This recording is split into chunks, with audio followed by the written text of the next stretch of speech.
వీక్షకులందరికీ నమస్కారం.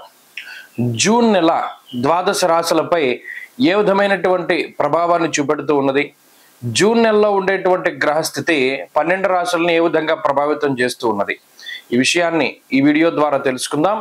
ముఖ్యంగా ఈ మాసంలో చాలా ముఖ్యమైనటువంటి మార్పులు కొన్ని ఉన్నాయి.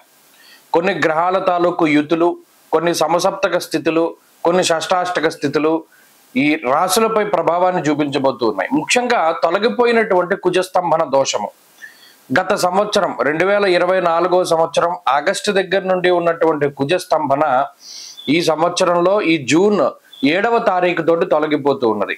నీచక్షేత్రస్థిత కుజుడు దాదాపుగా చాలా ఇబ్బంది పెట్టినటువంటి సందర్భాల్లో, అంటే కుజ సంబంధమైనటువంటి వ్యాపారాలు, ట్రాన్స్పోర్ట్ కానీ, లేకపోతేనేమో బాణసంచాల తయారీ కానీ, పేలుడు పదార్థాల తయారీ కానీ, రియల్ ఎస్టేట్ ప్రధానంగా automobile industry, spare parts industry, ఇలా కన్స్ట్రక్షన్ ఓరియంటెడ్ ఇండస్ట్రీస్ ఏవైతే ఉన్నాయో ఇవన్నీ కూడా చాలా ఇబ్బందికరమైనటువంటి పరిస్థితులను ఎదుర్కొంటూ ఉన్నటువంటి పరిస్థితులు. ఈ కుజుని యొక్క మార్పుతోటి ఈ రియల్ ఎస్టేట్ కానీ, భూ సంబంధమైనటువంటి క్రయ విక్రయాల్లో కానీ కొంచెం మార్పు వచ్చి అవన్నీ కూడా ముందుకు వెళ్ళేటువంటి పరిస్థితులు ఉండబోతూ ఉన్నాయి. అలాగే కుజకేతువుల యొక్క యుతి చాలా ముఖ్యమైనటువంటి విషయంగా చెప్పుకోవచ్చును. అలాగే కుజరాహువుల యొక్క సమసప్తక స్థితి కూడా, ఎందుకంటే కుజకేతువుల యుతికి ప్రాధాన్యత ఎప్పుడు అంటే కుజరాహువులు సమసప్తకాల్లో ఉంటారు కాబట్టి. అలాగే కుజశనుల యొక్క షష్టాష్టక స్థితి, ఇవన్నీ కూడా ఈ జూన్ 7వ తారీఖు నుండి ద్వాదశ రాశులపై ప్రభావాన్ని చూపించబోతున్నారు. అలాగే రవి ఈ జూన్ నెలలో 15వ తారీఖు వరకు వృషభ రాశి యందు, 15వ తారీఖు దాటాక మిథున రాశి యందు ఆయన సంచరించబోతూ ఉన్నారు. రవి గురుల యొక్క తాలూకు యుతి కనబడుతూ ఉన్నది. జూన్ నెల 10వ తారీఖు నుండి గురు మౌఢ్యమి రాబోతూ ఉన్నది. అంటే 10వ తారీఖు లగాయితూ ఏ విధమైనటువంటి శుభ కార్యక్రమాలు కూడా చేయడానికి లేదు. జూన్ 10 దగ్గర నుండి గురు మౌఢ్యమి అన్నారు కాబట్టి ఇది ఒక ముఖ్యమైనటువంటి యుతిగా మనం చెప్పుకోవచ్చును. అలాగే శనేశ్వరుడు మీనరాశి యందు సంచరిస్తూ ఉన్నారు. కుంభమందు రాహువు, అదే మాదిరిగా సింహమందు కేతువు సంచరిస్తూ ఉన్నారు. శుక్రబుధులు ఈ మాసంలో ఎక్కువగా అతిచార వక్రాలతోటి చివరికి వచ్చేసరికి శుక్రుడేమో వృషభ రాశి యందు, అలాగే కర్కాటక రాశి యందు ఏమో బుధగ్రహం సంచరించబోతూ ఉన్నారు. కాబట్టి ఈ మాసం చాలా ముఖ్యమైనటువంటి మాసం. ముఖ్యంగా పెద్ద గ్రహాలు మారుతూ లేదా ఆయా గ్రహాలపై కుజుని యొక్క ప్రభావం పడేటువంటి మాసంగా చెప్పవచ్చును. దీనిలో ద్వాదశ రాశుల వారికి ఏ విధమైనటువంటి ఫలితాలు కలగబోతున్నాయో తెలుసుకుందాం ఈ వీడియో ద్వారా. మీనరాశి వారికి జూన్ నెలలో ఒక అదృష్టం కుజుడి రూపంలో పట్టబోతూ ఉన్నది. చాలా కాలంగా, అంటే మీరు గమనించండి, మీనరాశి గురించి మనం ఎప్పుడు చెప్తున్నా ఎవరు అందరూ కూడా నెగిటివ్ గానే చెప్తున్నారు. నిజంగా ఉన్న అక్కడ గ్రహస్థితి తగ్గట్టుగానే ఫలితాలు చెప్పాలి. సరే, ఇంతకాలానికి ఒక పాజిటివ్ గా, అందులోనూ మాస ఫలితంలో పాజిటివ్ గా మాట్లాడుకునేటువంటి స్థితికి వారు వచ్చారు. ఇది చాలా గొప్ప విషయం. ఇప్పుడు రవి యోగిస్తున్నారు తృతీయ స్థానమందు. అలాగే శుక్రబుధుల తాలూకు అనుకూలతలు మనం వార ఫలితాల్లో చెప్పుకుంటూ ఉన్నాం. శుక్రుడు, బుధుడు, చంద్రుడు యోగించడం.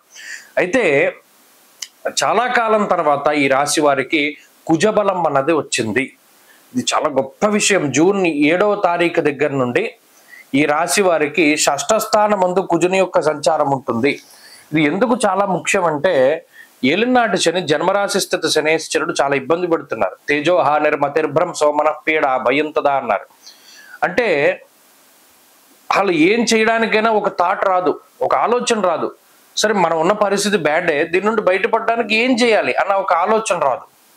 రాహు వ్యయస్థానంలో ప్రతిదీ సర్వనాశనం అయిపోయే పరిస్థితులకు ఆయన కారణమవుతారు. దారిద్ర్యం, ధన నాశం, నేత్రపీడ, హరిపోర్భయం. అయితే వాడికి వాడే సర్వనాశనం చేసుకుంటాడు. లేకపోతే వీడి దగ్గర ఏమైనా ముఖ్యమైన ఉంటే దొంగలు పట్టుకుపోతారని చెప్పి శ్లోకంలో చెప్తున్నారు. అంటే ఏదైనా పోవడమే, రావడం ఏం లేదు ఇక్కడ. శని రాహువులు ఇద్దరు జాలు మీనరాశి వాళ్ళని పట్టుకుని పీడిస్తూ ఉన్నప్పుడు వాళ్ళ నిద్ర పట్టదు, మానసిక ప్రశాంతత ఉండదు. ఇక వాళ్ళు కొన్ని సందర్భాల్లో మనం ఎవరికి ఏం చెప్పుకోలేకపోతాం. చెప్పుకుంటే సిగ్గుచేటు అన్నట్టు. మనం వీడికి చెప్పుకుంటే మన బాధలు వీడు ఏమైనా ఆరుస్తాడా, తీరుస్తాడా, లేనిపోని విధంగా వాడు మనల్ని కించపరచడం, మన ఇబ్బందులు వాడికి తెలియడం అని కొన్ని విషయాలు చెప్పడానికి కూడా మానేస్తారు. అంటే చెప్పుకోదగ్గ పరిస్థితులు కూడా ఉండవు. మదన పడుతూ ఉంటారు వారిలో వారు. సరే, కొంతలో కొంత గత నెల 15వ తారీఖు, అంటే మే 15వ తారీఖు దగ్గర నుండి కొంత వెసులుబాటు రవి యోగిస్తూ ఉన్న కారణం చేత ఏదైనా ఒకటి మనకు సొల్యూషన్ దొరకబోతుందా, మనం బయటపడకపోతామా అనుకునేటువంటి సందర్భాల్లో ఇప్పుడు కుజుడి యొక్క మార్పు చాలా ప్లస్. ఈ 6వ స్థానమందు ఉండేటువంటి కుజుడు వస్త్రలాభో, ధాన్యలాభ, ధనలాభ, యశస్తథ, ఎన్ని లాభాలు చెప్పాడు చూడండి. ఇక్కడ ఆర్థికమైన పరిపుష్టిని కుజుడు ఇస్తారు. శత్రు బాధలు, రోగ బాధలు, రుణ బాధలకి సంబంధించినటువంటి ఇబ్బందులను తొలగజేస్తాడు. నిజానికి చెప్పాలి అంటే ఒక పర్ఫెక్ట్ టైంలో పర్ఫెక్ట్ గ్రహం యొక్క మార్పు జరిగింది. ఇది ఏ రాశికి అనుకూలంగా ఉన్న మీనరాశి వాళ్ళకి చాలా ముఖ్యమైనటువంటి మార్పు. ఈ కుజుడు గనక మారకుండా ఉంటే వీరి బాధలకి చాలా ఇబ్బంది పడేవాడు. ఇప్పుడు కుజుడు మారడం ద్వారా మీనరాశికి ఇది కలిసి వస్తుంది. మీరు ఖచ్చితమైన మార్పును చూస్తారు. జూన్ 7 దగ్గర నుండి ఒక నెలన్నర పాటు కుజుడిచ్చేటువంటి ఫలితం మీరు అబ్జర్వ్ చేయండి. గత నెల రోజులుగా ఉండేటువంటి పరిస్థితులకి ఇక మీదట ఉండేటువంటి పరిస్థితులకి చాలా వ్యత్యాసం ఉంటుంది. ఆర్థికంగా బాగుంటుంది, ఆరోగ్యపరంగా బాగుంటుంది, ఉద్యోగపరంగా బాగుంటుంది, ఒకంత కాన్ఫిడెన్స్ వస్తుంది. ఆరోగ్యం మెరుగుపడడం కూడా ఒక సెల్ఫ్ కాన్ఫిడెన్స్ గా చెప్పచ్చు. అంటే వయసులో పెద్దగా ఉన్నటువంటి వారు, లేకపోతేనేమో వృద్ధాప్యంలో ఉండేటువంటి వారు, వారు పడేటువంటి బాధలు వర్ణనాతీతం. ఈ గ్రహాలు అంత పీడించేస్తున్నాయి. అది ఆ సమయంలో కొంత ఈ వెసులుబాటు రావడం మీన రాశికి చాలా మంచిది. ఈ కుజుని యొక్క స్తంభన తొలగిపోయిన తర్వాత ఇది ఒక మంచి మార్పుగా చెప్పచ్చు. ఇది ఆర్థికంగా బాగుంటుంది, ఆరోగ్యపరంగా బాగుంటుంది, సంతాన పరంగా బాగుంటుంది. ఎందుకంటే మరి పంచమంలోంచి బయటకు వచ్చేసారు కాబట్టి సంతానానికి సంబంధించిన పురోగతి కూడా ఈ రాశి వాళ్ళకి ఉంటుంది. కాబట్టి అన్ని విధాలుగా జూన్ నెల గత మాసాలతో పోల్చుకుంటే మీనరాశి వారికి చాలా అద్భుతంగా ఉంటుంది.